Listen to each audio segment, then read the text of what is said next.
తాకట్లో ఉన్న మీ బంగారాన్ని విడిపించి ఆ రోజు ఆన్లైన్ రేటుకి కొంటాం. Sharma gold company. నమస్కారం, వెల్కమ్ టు సుమన్ టీవీ. నేను గీతాంజలి. జూన్ 25వ తారీఖున జ్యేష్ఠ అమావాస్య. ఆ రోజున ప్రత్యేకంగా భద్రాచలంలో ఉన్నటువంటి గోవింద కల్పవృక్ష నారసింహ సాలగ్రామ ఆశ్రమంలో విశేషంగా హోమాలు జరుగుతాయండి.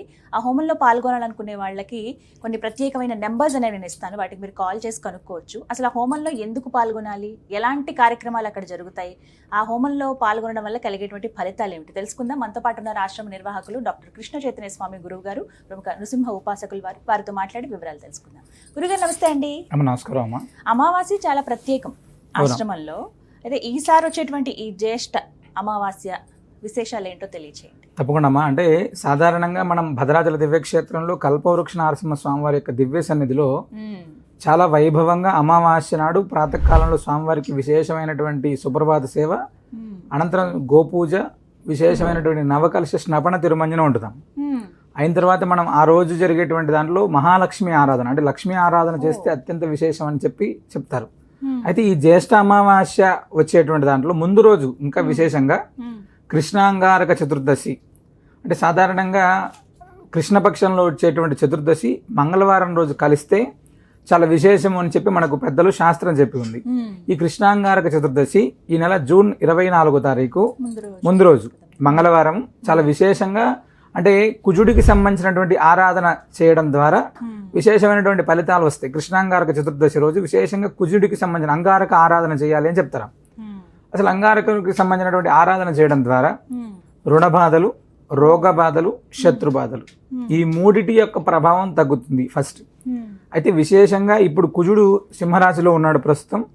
ఈ ప్రస్తుతం సింహరాశిలో ఉన్నటువంటి కుజుడిని విశేషంగా, అంటే కేతువుతో కూడా కలిసి ఉండడం వల్ల, అంటే మానసిక అశాంతి ఉండేటువంటి వాళ్ళు, ఇది ప్రస్తుతం చూస్తున్నాం, మనం విపత్తులు చూస్తున్నాం. ఇలాంటి పరిస్థితులన్నీ కూడా తగ్గాలి అనేటువంటి సంకల్పంతో చాలా వైభవంగా మనం కృష్ణాంగారక చతుర్దశి రోజు ప్రాతకాలను గోపూజ, అదేవిధంగా స్వామివారికి నవకలశ స్నపన తిరుమంజనం, విశేషంగా అంగారక హోమం చేస్తున్నాం అమ్మా. అంటే వివాహం కానటువంటి వాళ్ళు, అంటే కుజదోషం ఉన్నటువంటి వాళ్ళు, అదేవిధంగా అంటే రుణ బాధలు ఉన్నాయి, అంటే రుణ ఒత్తిడి ఉంది, అంటే ఆ డబ్బులకు సంబంధించినటువంటి విపరీతమైనటువంటి ఇబ్బంది ఉంది, అలాంటి వారందరూ కూడా ఆనాడు జరిగేటువంటి హోమంలో పాల్గొనడం అనేటువంటిది అత్యంత విశేషం. అంటే ఉదయం స్వామివారికి అభిషేకం అనంతరం ఈ యొక్క హోమాన్ని చేస్తున్నాం. అయిన తర్వాత యథావిధిగా పూర్ణావతి, మరుసటి రోజు అంటే ఆమె జ్యేష్ఠ అమావాస్య. అంటే సాధారణంగా జ్యేష్ఠ అమావాస్య అనేటువంటిది మనందరం కూడా జ్యేష్ఠము అనగానే పెద్దది ఫస్ట్ ఒకటి. తర్వాత జ్యేష్ఠాదేవి అంటే సాధారణంగా మనం ఏమవుతుంది, దరిద్రం అనేటువంటి దాంట్లో, లేకపోతే అదొక ఇబ్బందికరమైనటువంటి దాంట్లో నెగిటివ్ చూస్తుంటాం. దారిద్ర్యాలన్నింటినీ కూడా రూపం ఆపేటువంటి అమావాస్య జ్యేష్ఠ అమావాస్య అన్నమాట. అంటే మన ఇంట్లో అసలు డబ్బే నిలబడట్లేదు, ఆర్థికంగా మనం స్థిరంగా లేము ఖచ్చితంగా అనుకునేటువంటి వాళ్ళు, మనం ఎంత కష్టపడినా కూడా అసలు మనం స్థిరంగా ఉండట్లేదు, మన యొక్క స్థితిగతులు కావచ్చు, ఉన్నతి కావచ్చు, ఇవన్నీ కూడా. అలాంటి వాళ్ళు ఎవరైనా సరే ఈ జ్యేష్ఠ అమావాస్య నాడు అక్కడ జరిగేటువంటి హోమం అత్యంత విశేషం. జ్యేష్ఠ అమావాస్య రోజు ఉదయం స్వామివారికి జరిగేటువంటి నవకలశ స్నపన తిరుమంజనం, అదేవిధంగా మనం అక్కడ గరుడ ప్రసాదాన్ని ఇస్తాము. మీ అందరికీ తెలిసినటువంటి విషయం, ప్రతి అమావాస్య పౌర్ణమి తిథులలో విశేషంగా గరుడ ప్రసాదం ఇస్తున్నాం. అయితే ఇక్కడ చిన్న ఇబ్బంది ఏంటంటే, గరుడ ప్రసాదానికి ప్రతి అమావాస్య పౌర్ణమి రోజు కొన్ని వందలాది మంది వస్తున్నారు. అయితే వారందరి కోసం ప్రత్యేకంగా అమావాస్య రోజు ఉదయం ప్రాతకాలంలోని 10 గంటల సమయంలో ప్రత్యేకంగా వైనతేయుడికి సంబంధించినటువంటి హోమం చేసి ఆ సంతాన ప్రాప్తి కోసం ఎవరైతే వస్తున్నారో వాళ్ళకు ముందుగా ప్రసాదం ఇచ్చి పంపించేటువంటి కార్యక్రమాన్ని చేస్తూ ఈ జ్యేష్ఠ అమావాస్య నుంచి కూడా సాయంత్రం లక్ష్మీ ఆరాధన అనేటువంటిది అమావాస్య రోజు సాయంత్రం చేస్తే చాలా విశేషం అని చెప్పి మనకు పెద్దలు చెప్పున్నారు, శాస్త్రం చెప్పుకుంది. అందుకోసమనే ఈ యొక్క అమావాస్య నుంచి ప్రతి అమావాస్య రోజు సాయంత్రం 4:30 గంటల నుంచి స్వామివారికి విశేషమైనటువంటి మహాసుదర్శన నారసింహ హోమం, మహాలక్ష్మి హోమం, ఆయుష్య హోమం, ఈ ప్రతి అమావాస్య రోజు మనం చేసేటువంటి హోమం. ఈ జ్యేష్ఠ అమావాస్య నుంచి ఈ కార్యక్రమాన్ని మనం చాలా వైభవంగా చేస్తున్నాం. అంటే పాల్గొన్నటువంటి ప్రతి ఒక్కరికి మనం ఇప్పటిదాకా మేము చాలా అమావాస్యల్లో ఇక్కడికి వచ్చి దర్శనం చేసుకొని మళ్ళీ అమావాస్య దర్శనానికి వస్తుంటారు కదా, వాళ్ళని అడుగుతుంటాం అసలు ఏంటి ఎలా ఉంది మీకంటే, అక్కడ తీసేటువంటి దృష్టి సుదర్శన మంత్రాత్మకంగా అక్కడ దృష్టి తీసేటువంటి కార్యక్రమం మనం ఎక్కడ కూడా జరగనటువంటి విధంగా చాలా మంది వచ్చి, అంటే శరీరం బాగా ఇబ్బంది పడుతుంది, మాకు ఇంకా మా వల్ల కావట్లేదు ఆరోగ్యాన్ని విషయంలో, దృష్టి దోషాల విషయంలో, నరఘోష విషయంలో అనేటువంటి వాళ్ళు అక్కడ అమావాస్యలో దృష్టి తీయించుకొని వెళ్ళిన తర్వాత చాలా బాగున్నాం అని చెప్పేటువంటి వాళ్ళ సంఖ్య ప్రతి అమావాస్యకి పెరుగుతున్నాం. అది ఉదయం 8 గంటల నుంచి ప్రారంభమై సాయంత్రం 6 గంటల దాకా ఆ కార్యక్రమం జరుగుతూనే ఉంటుంది. సాయంత్రం ఈ అమావాస్య నుంచి సాయంత్రం హోమం చేస్తున్నాం కాబట్టి వచ్చేటువంటి భక్తులకు కూడా ఎలాంటి అసౌకర్యం అనేటువంటిది లేకుండా ఉదయం అంతా ముడుపు కట్టుకునేటువంటి వాళ్ళు ముడుపు కట్టుకోవచ్చు, సంతాన ప్రాప్తి కోసం వచ్చేటువంటి వాళ్ళు సంతానానికి సంబంధించిన ప్రసాదం తీసుకోవచ్చు. హోమానికి ప్రత్యేకంగా ఉండేటువంటి వాళ్ళందరి కోసం లక్ష్మీ ఆరాధన ప్రత్యేకంగా సాయంత్రం మహాలక్ష్మి హోమం, సుదర్శన నారసింహం ఇవన్నీ కూడా చేస్తున్నాము. ఇది అక్కడ విశేషం అన్నమాట. ఆ రోజు ముందు రోజే రావాల్సి ఉంటుందా అండి? ఎప్పుడు రమ్మంటారు? అంటే అంగారక చతుర్థి హోమంలో పాల్గొనాలనుకునేటువంటి వాళ్ళు 24వ తారీఖు ఉదయం అక్కడికి వస్తే ఆ రుణ విమోచనకు సంబంధించినటువంటి హోమంలోను, అంగారక హోమంలోను, అంటే వివాహం కాని వాళ్ళు కావచ్చు, అన్యోన్య దాంపత్యంలో ఇబ్బంది ఉన్నటువంటి వాళ్ళు కావచ్చు, పెళ్లి అయ్యి కూడా చాలా రకాలైనటువంటి ఇష్యూస్లో ఉండేటువంటి వాళ్ళు చాలా మంది, కోర్టు వివాదాలు కావచ్చు, ఇలాంటివి. అలాంటి వాళ్ళు ఎవరైనా 24వ తారీఖు రావడం చాలా మంచిదమ్మా. లేదా అమావాస్యకి సంబంధించినటువంటి హోమం, సుదర్శన నారసింహ హోమంలో, మహాలక్ష్మి హోమంలో స్వామివారి అభిషేకంలో పాల్గొనాలనుకునేటువంటి వాళ్ళు 25. ఈ 2 రోజులు కూడా నిద్ర చేయడానికి చాలా విశేషం. ముందు రోజు అమావాస్య రోజు నిద్ర చేయొచ్చు, అమావాస్య నాడు రాత్రి కూడా నిద్ర చేయడానికి అక్కడ అవకాశం ఉంటుందమ్మా.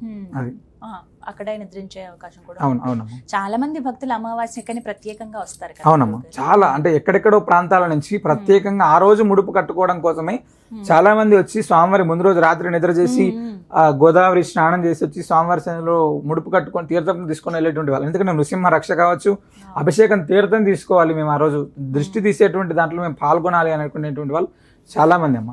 కల్పవృక్ష నరసింహస్వామి వారు అమావాస్య నాడు అత్యంత వైభవంగా అనుగ్రహిస్తారు అని చెప్పడానికి అమావాస్య జరిగేటువంటి హోమం అద్భుతం, చాలా అత్యద్భుతంగా ఉంటుంది అక్కడ. అవును.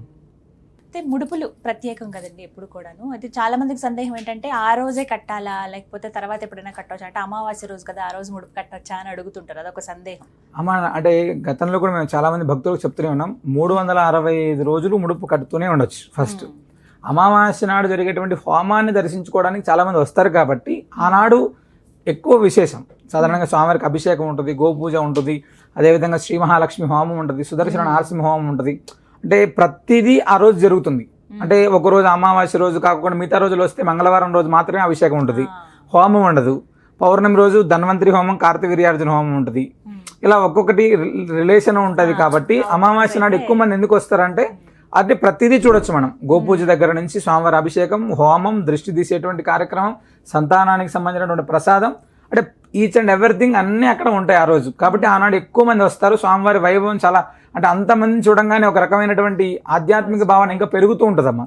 అంటే భగవంతుడు ఏ రూపంలో ఉంటాడో తెలియదు. నృసింహస్వామి అనేటువంటి వాడు ఆయన కూడా ఒక భక్తుడి రూపంలో ప్రదక్షిణ చేస్తుంటాడు. ఈ భక్తులందరినీ కూడా తాకాలి అనేటువంటి సంకల్పంతో ఆయన కూడా ఆ భక్తుల్లోనే తిరుగుతుంటాడమ్మా ఖచ్చితంగా. అందుకని ఎక్కువ మంది ఉన్నప్పుడు ఆ ఆనందం అనేటువంటిది చాలా వైభవంగా ఉంటుందమ్మా. అది చాలా విశేషం అక్కడ. ఎందుకంటే స్వామిని మేము చెప్పేటువంటి విషయం ఏంటంటే అక్కడ ఉండేటువంటి ఆధ్యాత్మిక భావన, మీరు కొద్దిసేపు స్వామివారి పైన నిశ్చలమైనటువంటి మనసు పెట్టుకొని నృసింహస్వామివారికి సంబంధించినటువంటి మూలమంత్రాన్ని అక్కడ కూర్చొని ధ్యానం చేస్తే స్వామి స్పర్శ ఖచ్చితంగా కల్పవృక్ష నరసింహస్వామి స్పర్శ తగులుతుంది. కాబట్టి అక్కడికి వచ్చేటువంటి భక్తులు ఎవరైనా వస్తారు ఆధ్యాత్మిక భావనతోటి మీరు ఖచ్చితంగా స్వామివారి పైన పరిపూర్ణ విశ్వాసంతో చేస్తే ఆ రిజల్ట్ కూడా అంతే అద్భుతంగా ఉంటుంది. సంతాన ప్రాప్తి కోసం మేము చూస్తున్నాం కదా, ఎంతో మంది ప్రతి పౌర్ణమి అమావాస్య రోజుల్లో కొన్ని వేల మందికి ఇప్పటిదాకా ప్రసాదం ఇచ్చాం. అందరికీ అత్యద్భుతంగా నిలబెడుతుంది. చాలా వైభవంగా మళ్ళీ స్వామివారి దగ్గరికి సంతానాన్ని తీసుకుని వచ్చి స్వామివారి సన్నిధిలో పేరు పెట్టుకొని అక్షరాభ్యాస, అన్నప్రాసన ఎన్నో కార్యక్రమాలు జరుగుతున్నాయమ్మా. అంత వైభవంగా స్వామివారి ఉత్సవాలు ఉన్నాయి అక్కడ. దర్శించవలసిందే. ఖచ్చితంగా. చక్కగా వివరించారు, ధన్యవాదాలండి. విన్నారు కదా, అమావాస్య 25వ తారీఖు అండి. అయితే ముందు రోజు కృష్ణాంగారక చతుర్దశి.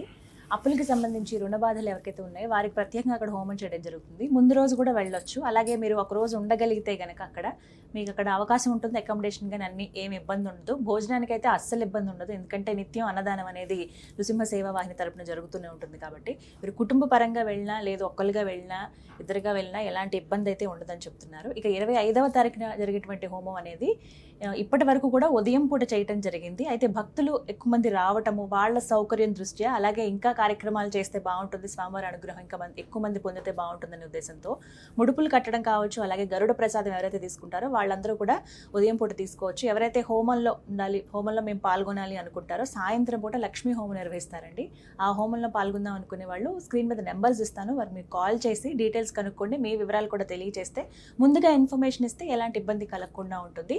ఇంకా సౌకర్యాలు కూడా ఎలాంటి ప్రాబ్లం లేకుండా అవన్నీ చూసుకోవడానికి కాస్త అవకాశం ఉంటుంది. దాంతోపాటుగా ఆ రోజున ముడుపులు కూడా కట్టే వాళ్ళు చాలా మంది ఉంటారు. కాబట్టి అమావాస్య కదా అని ఏమి మీరు భ్రమ చెందకుండా ఆ రోజు కట్టొచ్చా లేదా అనేది గురువుగారు అప్పటికే సందేహం ఎన్నోసార్లు తీర్చారు. ఎప్పుడైనా సరే కట్టొచ్చు, కానీ ఇప్పటి వరకు దర్శించిన వాళ్ళు ఎవరైతే ఉన్నారో ఇది మంచి సందర్భం అనుకుని 2 రోజుల పాటు, ఒకటి కృష్ణాంగారక చతుర్దశి అలాగే అమావాస్య 2 వెంట వెంటనే వచ్చాయి కాబట్టి మంగళ బుధవారాల్లో గనక మీరు వెళ్ళి స్వామివారిని దర్శించుకోండి, స్వామివారి అనుగ్రహాన్ని పొందుతారని కోరుకుంటున్నాను. నమస్తే.